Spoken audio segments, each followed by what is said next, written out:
देखो ज़नीम, ये सब कुछ बस एक गलती है और कुछ नहीं।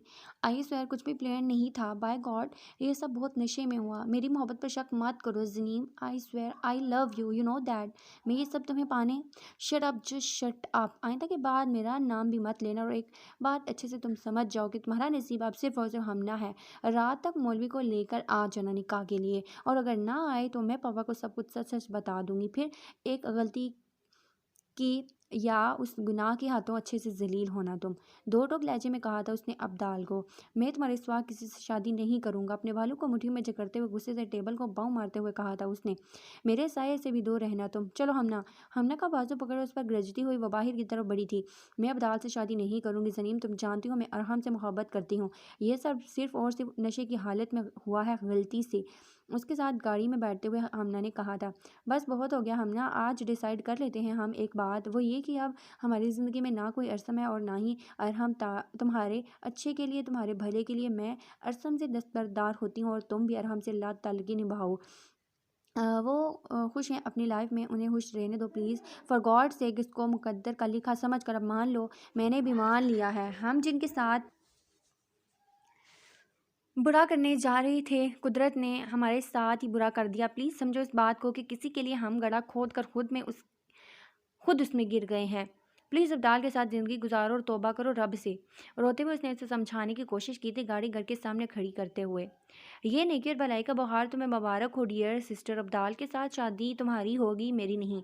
और ये मैं करवा कर रहूँगी, ठीक है। तुम्हें असम को छोड़ना है, छोड़ दो, it's all ups to you. मगर मुझे अरहम को छोड़ने के मुफीद मशवरे देना बंद करो।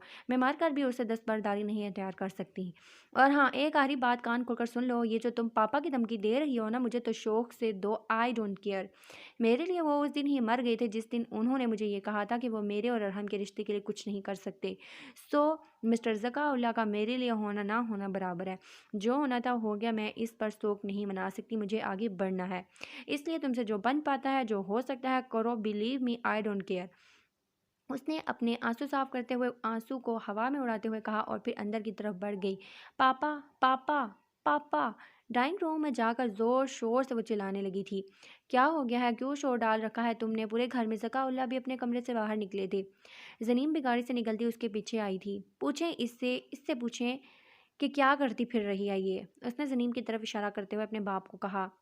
क्या किया है इसने और कहाँ थी तुम? ये कोई वक्त है उठने का? उन्होंने हमना की तरफ देखते हुए कहा था। मुझे स्लीपिंग पिल्स दी गई थी पापा, सिर्फ और सिर्फ देर तक सुलाने के लिए, ताकि ये आपकी चहीती बेटी अपनी अयाशी का सामान सजा सके। उसने जनीम की तरफ उंगली करते हुए कहा था, जिस पर जनीम ने ना समझी से उसकी तरफ देखा था। पापा, रात इसको और अब्दाल को मैंने, छी, मुझे बताते हुए भी शर्म आ रही है पापा। एक बार नहीं कई बार। और रात जब मैंने उसे कहा कि मैं पापा को बता दूंगी तो इसने और अब्दाल ने ज़बरदस्ती मुझे बांधकर स्लीपिंग पिल्स खिलाई और फिर ये रूम में चले गए दोनों। पापा, मैंने 1000 बार बताने की कोशिश की, मगर ये हर बार मुझे अपनी मोहब्बत का वास्ता देकर मुझे आपकी नज़रों में गिराकर खुद अच्छी बन जाती है। उसने एक एक ग्लास पर जोर देते अपनी ही बहन पर खुद का इल्ज़ाम डालते उसे कटहरे में लाकर खड़ा कर दिया था। पापा, ये झूठ बोल रही है, मैं तो इसे खुद अब्दाल चिट्टा। इससे पहले कि वो मज़ीद कुछ बोलती या कहती, जकी ने जनाटेदार थप्पड़ मारा था उसे। इसलिए तुम मुझे सुबह से बार बार ये कह रही थी कि वो सो रही है, सो रही है। जब मैंने तुमसे अब्दाल से शादी का कहा तो तुमने कहा कि मुझे अरसम चाहिए, अब्दाल ही। फिर ये सब क्या है जलीम? शर्म नाम की चीज़ है तुम में? वो हल्के बल चिल्लाए थे उस पर। यही पापा, मैंने भी यही कहा कि तुम अब्दाल से शादी कर लो। पापा भी एग्री हैं। तो उसने कहा कि वो जस्ट टाइम पास है मेरे लिए, चंद पलों का सुकून। उसको बस इस्तेमाल कर रही हूँ मैं जब तक अरसम। चुप कर जाओ हमना, बस चुप। इससे ज़्यादा मुझ में सुनने की हिम्मत नहीं और ना ही मैं सुन सकूँगा। काश ये सब सुनने और देखने से पहले मैं मर जाता। अल्लाह ने दो बेटियाँ मुझे दी हैं और दोनों ही बदलिहाज, और एक का तो किरदार ही। सर थामे वो आंसू से रोने लगे थे। पापा, अल्लाह की कसम मेरा किरदार साफ है, ये झूठ बोल रही है। आप प्लीज़ अब्दाल को बुलवा कर पूछ ले, मेरे किरदार की गवाही वो दे देगा। आप देखिएगा, वो आपको सब सच बता देगा। असल में ये थी उसके साथ पापा। और जब मैंने उसको ये कहा कि मैं पापा को सच बता दूंगी तो उसने मुझ पर उल्टा इल्ज़ाम लगा दिया। पापा, ये रात से उसके साथ थी, मुझे कसम है आपकी। पापा, बस कर दो, बस कर दो। जनीम, कितने झूठ बोलोगे? सुबह से तुम कह रही थी कि वो रूम में सो रही है, अब तुम कह रही हो कि ये अब्दाल के घर थी। क्या चाहती हो तुम मुझे? बस इतना बता दो। मैं बेकसूर हूँ पापा, मेरा यकीन करें। उसने हाथ जोड़ते हुए कहा। बुलाओ उसे हमना, कॉल करो उसे, अभी दूध का दूध पानी का पानी हो जाएगा। उसे कहो 5 मिनट में यहाँ पहुँचे। उन्होंने हमना को दो टक लहजे में कहा तो हमना ने फ़ोन मिलाया तब अब्दाल को। हेलो अब्दाल, पापा कह रही हैं घर आओ 5 मिनट में। ठीक है कहते उसने कॉल रखी थी। आ रहा है पापा। मैं ज़रा फ्रेश। कोई भी अपनी जगह से नहीं हिलेगा, बैठी रहो यहाँ। वो चुपचाप आकर सोफे पर बैठ गई थी और उंगलियों ने जल्दी से एक मैसेज टाइप करके अब्दाल के नंबर पर सेंड किया था। अगर ज़नीम को हमेशा हमेशा के लिए अपना बनाना चाहते हो तो जैसा जैसा मैं कहूँगी तुमने वैसे वैसे करते जाना है, बस मेरी हाँ में हाँ मिलाते जाना। मैसेज सेंड होते ही उसने डिलीट करके मोबाइल टेबल पर रखा था और पुरसुकून हो गई थी। ज़नीम बैठी बेबस आंसू रो रही थी। उसे कुछ समझ नहीं आ रहा था कि क्या करे, मगर अब उसे अब्दाल की तरफ से धाड़स थी। अगर वो कहता था कि वो उससे सच्ची मोहब्बत करता है तो वो उसकी बेगुनाही ज़रूर साबित करेगा। आप सिर्फ और सिर्फ उसकी आखिरी उम्मीद अब्दाल था। उसने सोच लिया था कि एक बार उसकी बेगुनाही साबित हो जाएगी तो बगैर किसी भी ताहीर के वो अपने बाप को कहकर अब्दाल का निकाह पढ़वा देगी और फिर अब्दाल से कह देगी कि वो उसे यहाँ से कहीं बहुत दूर ले जाए। इसी सोचों की कश्मकश में थी कि उसे अंदर आता अब्दाल नजर आया। वो उठ खड़ी हुई थी। ज़की और हमना भी उठ खड़े हुए थे। अब्दाल प्लीज़ बताओ पापा को रात तुम और हमना एक साथ है। मेरा और तुम्हारा कोई नाजायज़ ताल्लुक नहीं है। प्लीज़ अब्दाल बताओ पापा को कि हमना मुझ पर इल्ज़ाम लगा रही है। ये खुद बदकिरदार है और मुझ पर बदकिरदारी का इल्ज़ाम लगा रही है। उसने अब्दाल तक पहुँचते हुए कहा था। पीछे हटो ज़नीम। ज़की ने ज़नीम को पीछे करते हुए कहा था। तुम बताओ अब्दाल, तुम्हें ज़रा शर्म नहीं आई अपने बाप के जिगरी दोस्त की बेटी की इज्जत उछालते हुए? जब मैं तुम्हारी और ज़नीम की शादी करवाने वाला था तो फिर इन नाजायज़ ताल्लुकात का मतलब सब्र कर लेते थोड़ा। उन्होंने उसका गिरेबान पकड़ झंझोड़ते हुए कहा। अब्दाल ने नासमझी से हमना की तरफ देखते हुए कहा था और फिर सामने खड़ी रोती हुई ज़नीम की तरफ देखा। हाँ अब्दाल बताओ पापा को कि सिर्फ कल रात ही नहीं, तुम दोनों इससे पहले भी बहुत करीब आए हो एक दूसरे के। अब बताओ अब्दाल। मैं तो कहती हूँ पापा आप अभी के अभी इन दोनों का निकाह करवा दें ताकि हमारी इज्जत महफूज हो जाए। उसने अब्दाल को फिर से अपनी हाँ में हाँ मिलाने का इशारा करते हुए कहा। मैं इससे निकाह नहीं करूँगी। एक जनाकार और बदकिरदार शख्स से मैं ये निकाह नहीं करूँगी पापा। उसने नफरत से कहा। ये तुम क्या कह रही हो ज़नीम? करीब आना और ये सब तुम्हारी डिमांड ही तो थी। आप तो मुझे अंकल के सामने इस तरह रुस्वा नहीं कर सकती। प्लीज़ कुछ तो ख्याल करो। यू प्रॉमिस मी कि तुम मुझसे शादी। चिट्टा झूठ झूठ झूठ, कितना झूठ बोलोगे तुम दोनों? पापा ये सब झूठ है, प्लीज़ मुझ पर एतबार करें। उसने किसी शेरनी की तरह अब्दाल पर झपटते हुए कहा। होश में आओ ज़नीम, बस करो, बंद करो ये ड्रामा। मुझे लगता था हमना गलत है और तुम सही, मगर तुम मेरे सामने अच्छा बनने का ड्रामा करके इस सच्चाई की आड़ में ये गुल खिला रही थी। मुझे इस बात का अंदाज़ा नहीं था। अब एक और लफ्ज़ मज़ीद नहीं। अब्दाल, काजी साहब का बंदोबस्त करो। ये निकाह आज और अभी होगा। मैं देखता हूँ कि कैसे नहीं होता ये निकाह, और इसके बाद ले जाना उसको मेरी नज़रों के सामने से। मैं इसकी शक्ल भी नहीं देखना चाहता। ये लड़की मर चुकी है मेरे लिए। तैयार करो इसे। हमना और अब्दाल आधे घंटे के अंदर अंदर मुझे काजी साहब यहाँ चाहिए। और वो अपना हुक्म जारी करके जा चुके थे। ज़नीम ने फटी फटी नज़रों से देखा था अपने बाप को। अब्दाल भी बगैर कुछ कहे चला गया था। निकाह मुबारक डियर सिस्टर। हमना ने उसके कान के पास सरगोशी की थी और फिर उसका वहशत ज़दा कह का गूंजा था पूरे ड्राइंग रूम में। और वो तो जैसे पत्थर की हो गई थी। आंखों में आंसू ठहर गए थे। वक्त जैसे थम गया था। वो सोच रही थी वो सांस ले रही है मगर वो सांस नहीं ले पा रही थी। कदम बुरी तरह डगमगाए थे उसके और वहीं करीब पड़े सोफे पर ढह गई थी वो। जमील बाबा नाश्ता तैयार करें मेरा, मैं फ्रेश होकर आ रही हूँ। और हाँ कुछ मिठाई के डब्बे भी मंगवा लें और कुछ ज़्यादा गुलाब के फूल भी। आखिरी बार उसके कानों में हमना की आवाज़ टकराई। वो सुन रही थी, सब कुछ होता देख भी रही थी, मगर उसका अंदर मर गया था। उसकी सगी बहन उसके साथ इस हद तक जा सकती है उसने कभी ख्वाब में भी नहीं सोचा था। और वो जिसने उससे मोहब्बत का दावा किया था वो भी उसके किरदार को बीच चौराहे पर लटका गया था। बेहद तजलील इस नाकर्दा जुर्म की सज़ा उसे सुना दी गई थी जो उसने किया ही नहीं था। एक जानी के साथ निकाह।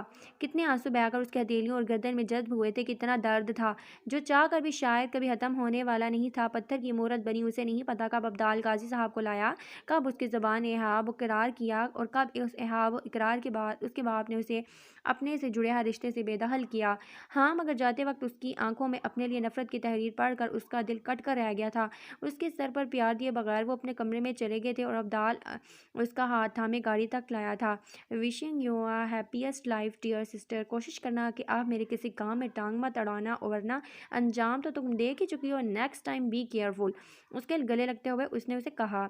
एंड अब्दाल, रात जो कुछ भी हुआ उसे एक अच्छी याद समझ कर चाहो तो याद रखना या भूल जाना। आफ्टर ऑल तुम्हें मेरी कुर्बत के लम्हात मैसर हुए। मैं शर्मिंदा नहीं हूँ बिकॉज जवानी में छोटी मोटी गलतियाँ होती रहती हैं।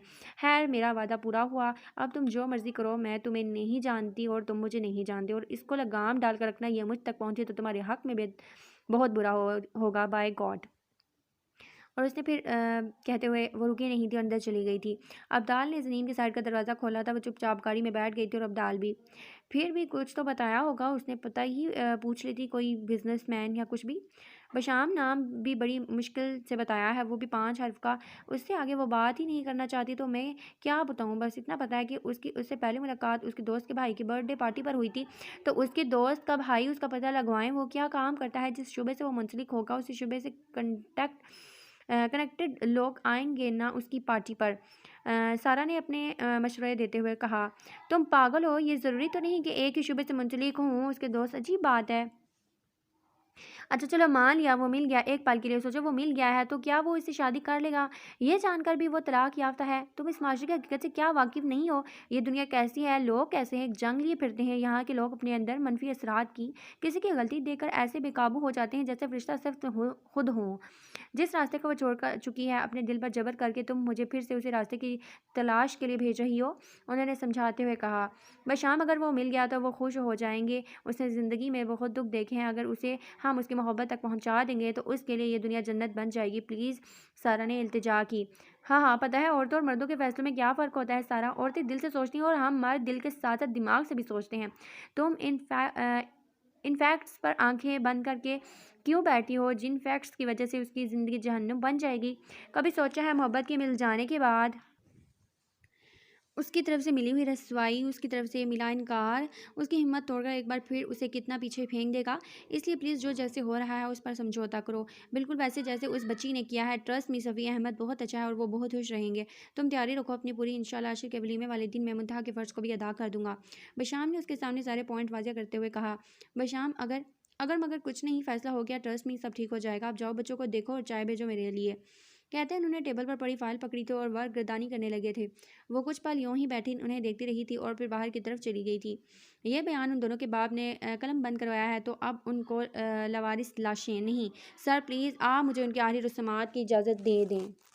उसने आईजी साहब की बात काटते हुए कहा, मैंने सुना कि तुम किसी वक्त में उनके क्लास फेलो भी थे। मुझे खुशी हुई हाज़म तुम्हारे फैसले पर। शेर ऐसे ही होते हैं। खुदा तुम्हारी नेकी कबूल करे। और हाँ, इस केस से जुड़े बाकी के मामलात में हमें एक और अहम क्लू मिला है। फरियाल केस के सिलसिले में उसको भी मोमिन ने कत्ल किया है, आईजी साहब ने बताया था। जी सर, जानता हूँ, फरी से ही उस हैवानात की इब्तदा हुई थी। ये सब कुछ मोमिन अपने मुंह से कबूल करके गया है। अदालत की तरफ से उन बच्चों के माँ बाप के पर जोर अपील पर यह नोटिस जारी हुआ है कि मोमिन की लाश को दोबारा तख्तदार पर लटकाया जाएगा और फिर उसके चेहरे को मसख कर दिया जाएगा और रात के अंधेरे में उसकी तदफीन होगी। जबकि बिरबल को तुम चाहो तो अभी ले जा सकते हो तदफीन के लिए। नहीं सर, मैं चाहता हूँ दोनों भाइयों का जनाजा इकट्ठा पढ़ाया जाए और दोनों को एक साथ एक वक्त ही सपुर्द हाक किया जाए। अल्लाह पाक उनके आगे मंजिलें आसान करे, आमीन। सर मैं एक केस रीओपन करवाना चाहता हूँ, हाइसम ने कुछ सोचते हुए कहा। कौन सा केस? उन्होंने नासमझी से पूछा। वलीद खान और उनकी मिसेज रफ़त खान के कत्ल का केस। Are you sure? वो केस तो इसी वक्त हल हो गया था। फिर अब वो बहुत ज़्यादा हैरान हुए। सर मैं उस तफ्तीश से मुतमईन नहीं हूँ। मैं अब खुद इस केस को अपने तौर पर हल करूँगा, बल्कि मुझे एक शख्स पर शक भी है, तो बहुत जल्द वो इस्लाहों के पीछे भी होगा। किस पर शक है तुम्हें? उन्होंने पूछा। अरसम सुल्तान चौधरी, दो टोक जवाब आया। तुम पागल हो हाइसम, वो तो इस वक्त मुश्किल से 6 साल का बच्चा होगा। उन्हें धचका लगा। तो क्या बच्चे कत्ल नहीं कर सकते? किस किताब में लिखा हुआ है? हाँ, तुम ठीक कह रहे हो कि ये किसी किताब में नहीं लिखा कि बच्चा हो नहीं कर सकता, मगर मैं ये बात वसूख से कह सकता हूँ कि वो अरसम नहीं हो सकता। जानता हूँ कि आप ये क्यों कह रही हैं। आपके बहुत अच्छे लिंक्स हैं ना उसकी फैमिली के साथ, फैमिली रिलेशन ही हैं ना आप, इसलिए आप उसे प्रोटेक्ट कर रही हैं। मगर मुझे भी तो देखें, मेरी बहन का शोहर है वो। मगर मैं फिर भी हक सच साथ का दूंगा, उसने उनकी तरफ देखते हुए कहा। बात फैमिली रिलेशंस या किसी लिंक की नहीं है हाइसम। तुम जानते हो मेरा पेशा मेरी फ़र्स्ट प्रायोरिटी है। दूसरी बात, अगर तुम हक और सच पर ही काम करना चाहते हो तो किसी भी किस्म का इंतहाई कदम उठाने से पहले उस बंद फाइल को एक बार पढ़ लेना। हाइसम ये बात जोशा भी अच्छे से जानती है कि तुम्हारे पेरेंट्स को किसी बच्चे ने नहीं बल्कि एक जोकर और एक आदमी ने मिलकर मारा है। सॉरी, तुम्हारे पेरेंट्स को किसी बच्चे ने नहीं बल्कि एक जोकर और आदमी ने मिलकर मारा है।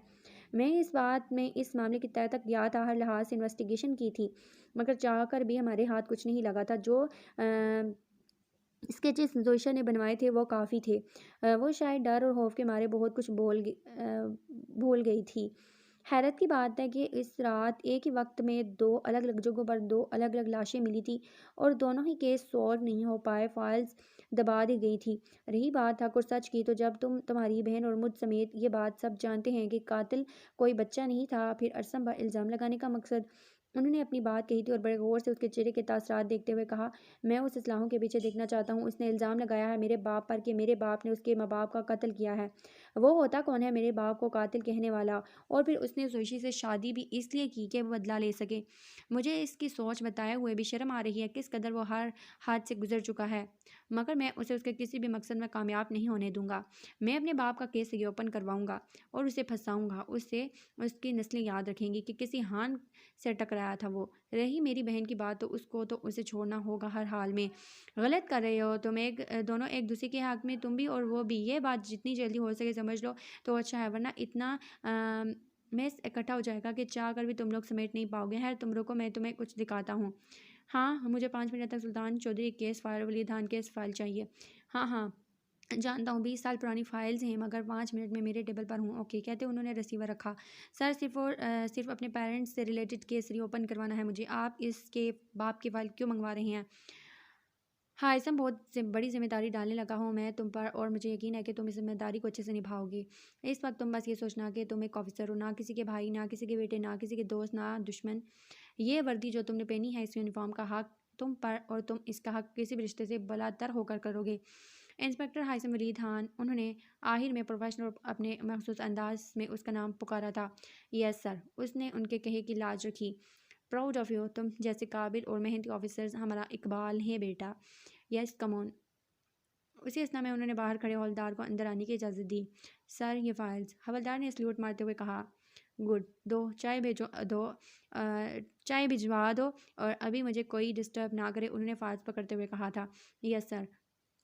ये हैसम, ये खोलो तुम, उन्होंने सुल्तान चौधरी की फ़ाइल उसके सामने करते कहा। Yes sir. उसने ग्रीन कलर की फ़ाइल के ऊपर से डोरी नमा धागा हटाते हुए फिर ऊपर से कवर हटाकर फ़ाइल खोली। Sultan Chaudhary, victim of murder case with his wife. बड़े हरूफ में ये लफ्ज़ लिखे हुए थे। माँ बाप का साया छिन जाना कितने तकलीफदा होता है। इस पल उसने इन लफ्ज़ों को उंगली से छू कर खुद को रस्म की जगह रख कर सोचते हुए कहा था। फिर उसके सामने अपना और जोशा का बचपन लहराया, उसकी बहन का डरा डरा सहमा सहमा बचपन। उसकी आंखें डुबडुबा गई थी। बड़ी मुश्किल से खुद पर काबू उसने अगला सफ़ा खोला। आजी शकील उसके चेहरे के एक एक तासर को बड़ी गहराई से नोट कर रहे थे। Mr Sultan Chaudhary, Mrs Myra Sultan Chaudhary, date of murder 20 जुलाई 2002, वक्त रात 10:45। Reason of death blood fire, reason of death bullet fire. उसने धुंधलाई आंखों से वो तहरीर पढ़ी थी। उसे अपनी आंखों पर यकीन नहीं हो रहा था। उसने अपनी आंखें साफ करके फिर से वो तहरीर पढ़ी थी। नहीं, ये कैसे मुमकिन है, उसने बेयकीनी से कहा था। उसने फिर से पढ़ा था, एक बार, दो बार, कई बार। सर, ये कैसे पॉसिबल है? I mean same date same time, कोई ऐसी गलती कैसे कर सकता? आई एम श्योर ये गलती से लिखा गया है ना सर। उसने फाइल से वो पेपर निकाल कर उनके सामने रखते कहा, तुम समझते हो पुलिस डिपार्टमेंट ऐसी गलती कर सकता है? वो भी तब जब मैं ऑन ड्यूटी हूँ, और मैं ये सब खुद लिखा मैंने ये सब खुद लिखा है। मैं लिखा हो, ये सब का चश्मदीद गवाह हूँ मैं। हाइसम, ये सब मेरे हाथों से निकला है, मैंने ही इस केस को सॉल्व किया है। उन्होंने पेपर देकर रखते हुए कहा था, और फिर हाइसम के पेरेंट्स के डेट और टाइमिंग वाला पेपर, और असम के पेरेंट्स के डेट और टाइमिंग वाला पेपर दोनों उसके सामने रखे थे।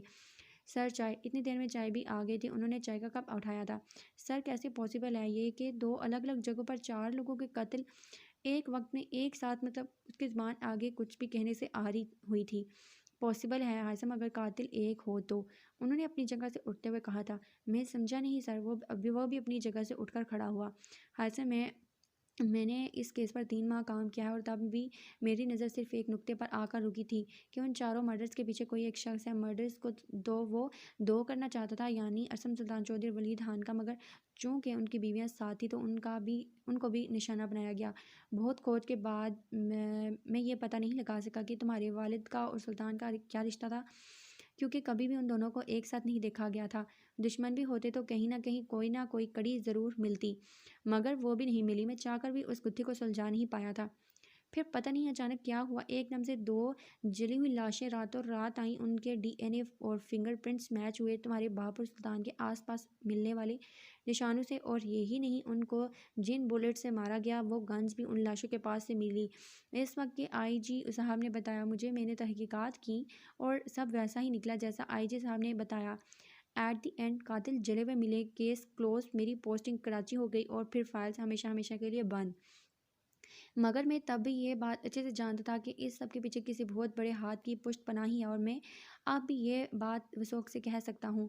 मगर अफसोस कि मैं चाहकर भी इन्वेस्टिगेशन मुकम्मल नहीं कर पाया। अपने इन्वेस्टिगेशन करता था मैं तो घूमकर फिर कर वहीं खड़ा हो जाता था जहाँ से आगे का कोई क्लू नहीं मिलता था। उन्होंने सर आप भरते हुए कहा। एक उदासी झलक रही थी उनकी आंखों में। आप जब आईजी बने तब भी आपने केस रीओपन नहीं करवाया? आई मीन सुल्तान साहब से इतने अच्छे मरासिम होने के बावजूद करवाने की कोशिश की थी। अगले दिन ही सवेरा भाभी के पास गया था।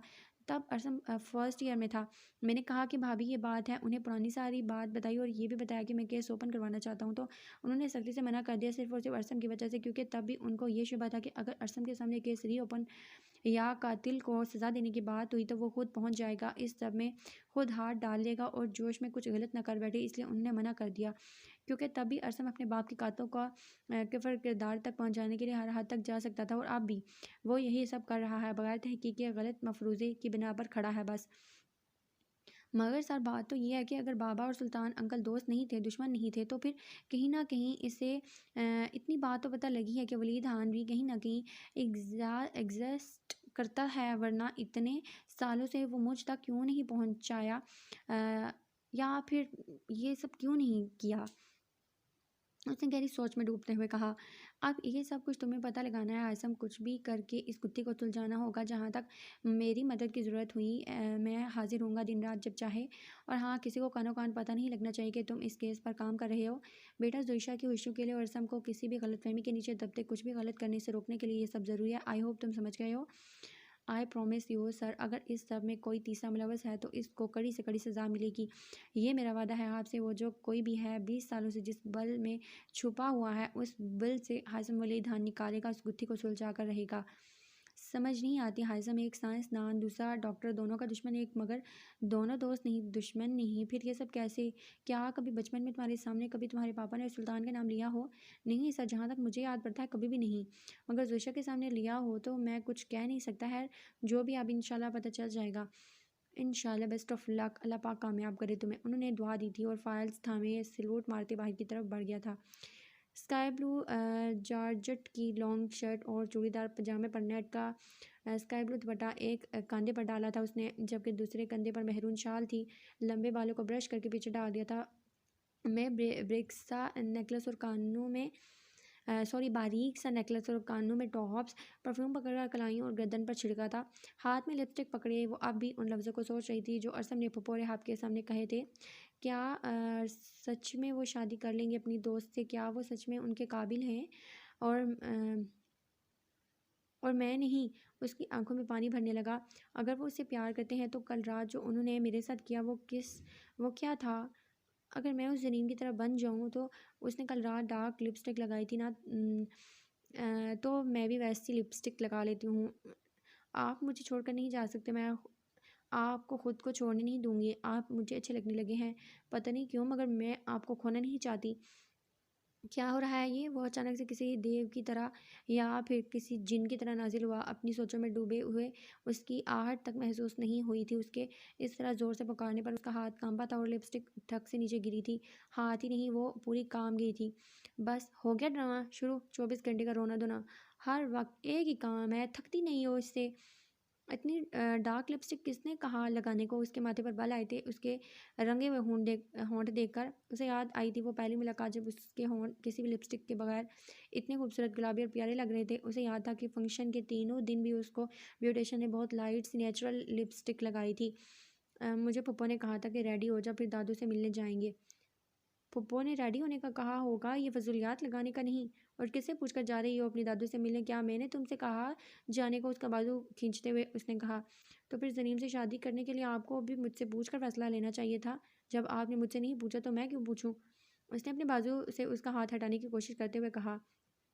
बहुत ज़ुबान ही चलने लगी तुम्हारी। तुम होती कौन हो जिससे मैं पूछूं? मेरा दिल जो करेगा मैं वही करूँगा। दोबारा तुम अपनी लिमिट्स मत भूलना।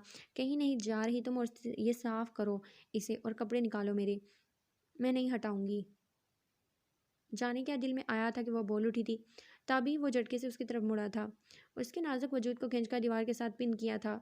और फिर एक लम्हे की ताहीद किए बगैर उसके दोनों बाजू को दीवार के साथ लगाते, उसका दुपट्टा और चादर खींच कर नीचे फेंकते, पूरी शिद्दत के साथ उसके लबों पर झुका था और उसकी सांसों को अपनी दस्तरस में लिया था। वो संभल भी नहीं पाई थी। हाथों की नाजुक पुतली कलाइयों पर उसके हाथ की जानलेवा पकड़ वो अपने एक हाथ में ही उसकी दोनों कलाई को दबोचे हुए था। दूसरा हर गुजरते पल के साथ लबों पर उसके हर लम्स की शिद्दत, उसकी आंखों में बहुत से आंसू आए थे जो गालों पर बहने लगे थे।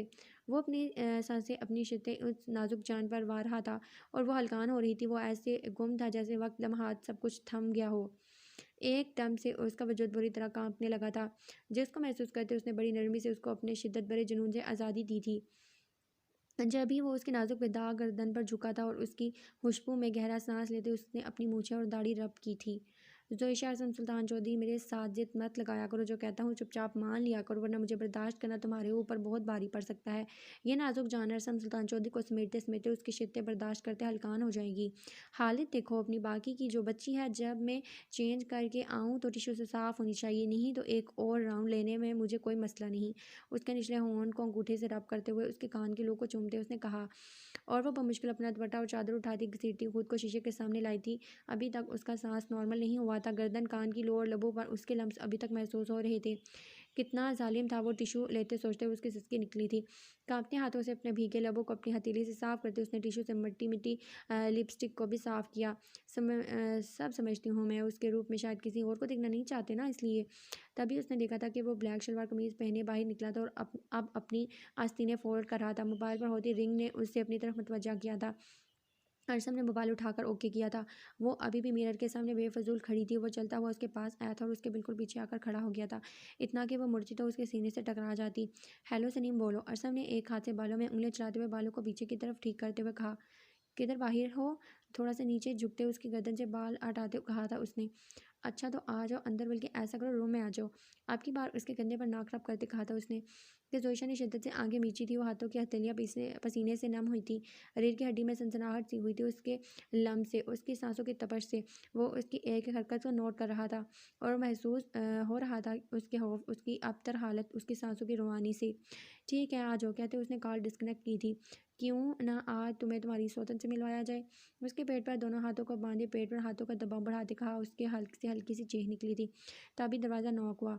यस कम ऑन, उसको छोड़कर सोफे पर बैठते उसने कहा। जब ही जनीम अंदर दाखिल हुई थी, जोइशा को देखकर उसको रश्क हुआ था उसकी किस्मत पर। अब्दाल के साथ वो आ तो गई थी, मगर रास्ते में उसने अब्दाल से कहा था कि उसे कुछ बात करनी है तो वो उसे अरसम के घर छोड़ दे। अब्दाल ने बगैर कोई भी सवाल किए उसे अरसम के घर के बाहर उतार दिया था। अरसम के घर के सामने उतर कर ही उसने उसे कॉल की थी और उसने उसे अंदर अपने रूम में बुलवा लिया था। जाओ जोइशा, जनीम के लिए मुलाजमा से कहो कुछ लेकर आए। वो जनीम पर एक भी निगाह गलत डालती अपने साफ किए आंसू का गला घोटती बाहर निकल गई थी। अरसम, जनीम उसके पास बैठी फूट फूट कर रोने लगी थी। क्या हुआ है, सब ठीक तो है, क्यों रो रही हो? वो अरसम, हमना और अब्दाल का निकाह नहीं हुआ था, वो उसने झूठ बोला तो तुमसे। असल में वो अरहम की वजह से, तुम तो जानते ही हो कि वो अरहम को पसंद करती थी, इस वजह से उस दिन उसने झूठ बुलवाया। और अरसम, रात को वो अब्दाल और उसने सारी बात रात से लेकर अब तक की अरसम को बताई। व्हाट, ये क्या किया अंकल ने? सुलन तो उन्हें हमना की शादी अब्दाल से करनी चाहिए थी। Very bad. अरसम सुनकर शॉक्ड हुआ था। तुम नहीं जानते अरसम, हमना ने क्या किया नहीं किया, मैं तुम्हें शुरू से ही ओके जनीम, तुम रो मत, मैं हूँ ना, मैं करूँगा तुमसे शादी। तुम्हें शायद पता नहीं, मगर ये शादी मेरे लिए सिवाय बदले के कुछ नहीं, वरना मोहब्बत तो मैं तुमसे ही करता हूँ। जोशा को अंदर आते देख बात पलटे उसने जनीम का हाथ पकड़ते कहा। जोशा को तड़पाने के लिए, उसको दुख देने के लिए। और उसने ये सोच लिया था कि वो बाद में जनीम को क्लियर कर देगा सारे सिचुएशन के। वो सब बस जोशा को तकलीफ देने के लिए कह रहा है। बिल्कुल वैसे ही जैसे सुबह उसने उसे आते देख लिया था और फिर मिसेस रंधावा के सामने जनीम और अपनी शादी की बात की थी। उसकी बात सुनकर तो जनीम को जैसे दोनों जहानों की होशें मिल गई थी। अरसम सुल्तान चौधरी उसे कह रहा था कि वो उसका है और उसे मोहब्बत करता है। अल्लाह ने उसको आजमाइश में डालकर इतनी बड़ी खुशी देनी थी उसका, तो उसने सोचा भी नहीं था। सारे आंसू उसकी आंखों से एकदम सूख गए थे। चले सोईशा, मिसेस रंधावा ने दरवाज़ा खुला देकर अंदर आते कहा था। अस्सलाम वालेकुम आंटी। जनीम ने उनके आते खड़े होते हुए उन्हें सलाम किया। वालेकुम सलाम। हैरियत जनीम, तुम इस वक्त यहाँ? उन्होंने उसकी तरफ देखते हुए पूछा। जी, मैंने बुलाया था एक्चुअली, हम डिनर पर जा रहे हैं, मैं साथ चलूँ? जनीम, अरसम ने हाथ पकड़ते कहा था। फ़िलहाल तो बेटा हम इशाल की तरफ जा रहे हैं। I hope you don't mind.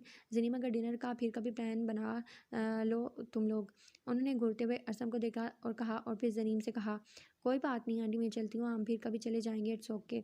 उसने मुस्कुराते हुए कहा और चली गई। बाहर पहुँच कर उसे ये हैरत हुई थी कि अब्दाल भी अभी तक गाड़ी में बैठा उसका इंतज़ार कर रहा था, मगर उसे आप किसी की परवाह नहीं थी। जो उसे मिल गया था वो उसके हर दुख का मदावा था। वो ये क्या किया आपने? उसने गुस्से से कहा था मिसेस रंधावा की तरफ देखते।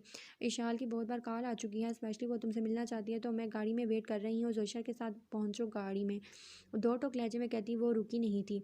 सारे रास्ते उन दोनों में कोई भी बात नहीं हुई थी। वो उसे गाड़ी में बिठाकर घर ले आया था और फिर अपने रूम में वो चुपचाप सोफे पर आकर बैठ गई थी। वो चाहता था उससे बात करे, उसे अपनी पोजीशन क्लियर करवाए, मगर उससे कुछ भी नहीं बन पा रहा था कि क्या कहे, कैसे कहे। ये बात सच है, गुनाह तो उससे हुआ, चाहे जाने अनजाने में ही सही। देखो ज़नीम, मैं मानता हूँ कि मेरी गलती है, मुझसे जाने अनजाने में गुनाह हुआ है, बट मैं कसम खाता हूँ कि मैंने तुम्हारे सिवा किसी की चाहत नहीं की। तुम मेरी पहली और आखिरी मोहब्बत थी और रहोगी। मुझे नहीं पता कब हमना मेरे साथ ड्रिंक हुई और कब मैं बहका, मगर मैं यकीन से कह सकता हूँ कि मुझे उसमें भी तुम्हारी परछाई नज़र आई होगी, इसलिए मैं बहक गया। और फिर रही बात अंकल के सामने वो सब कहने की, तो आई स्वेयर तुम्हें खोने के डर से मैं कह गया। मुझे लगा अगर मैंने सच बता दिया तो मैं तुम्हें हमेशा के लिए खो दूंगा। प्लीज़ एक बार ही बार मुझ पर बात करके देखो, जैसे तुम कहोगी वैसे ही होगा। बस एक बार मुझ पर गलती और गुनाह में बहुत फ़र्क होता है मिस्टर अब्दाल हसन, मगर जो तुम दोनों ने किया वो प्री प्लान था, जिसके लिए तुम सारी ज़िंदगी भी मेरे सामने एड़ियाँ रगड़ते रहोगे, तो मैं तुम्हें माफ़ नहीं करूँगी कभी। बेहतर ये है कि तुम मुझे खुद इस रिश्ते से आज़ाद कर दो, वरना खुद तुमसे खला लेने के लिए कोर्ट में केस दायर कर दूँगी। और तुम जानते हो कि मैं ऐसा कर सकती हूँ, इस घर के किसी भी कमरे में रह सकती हूँ मैं, सिवाय तुम्हारे रूम में, क्योंकि जब जब तुम मेरे इर्द गिर्द होते हो, मेरे आस-पास, तो मुझे अजीब घुटन सी महसूस होती है, सांस बंद होता है। उसने उसकी बात काटते हुए उसको नफ़रत से देखते हुए कहा, जिसके लिए तुम ये सब कर रही हो वो तुम्हें कभी नहीं अपनाएगा। वो अपनी ज़िंदगी में खुश है, तुम अरसम की वजह से ये सब नहीं कर सकती मेरे साथ। अरसम ना भी मेरे साथ ज़िंदगी गुजारे, मुझे मलाल नहीं है, मगर तुम अगर इस दुनिया के आखिरी मर्द भी होगे तब भी मुझे ना तो तुम्हारा साथ कबूल होगा और ना तुम। बेहतर है जल्द से जल्द तुम किसी फैसले पर पहुँच जाओ। कहते वो रुकी नहीं थी, उसके कमरे से बाहर निकल गई थी।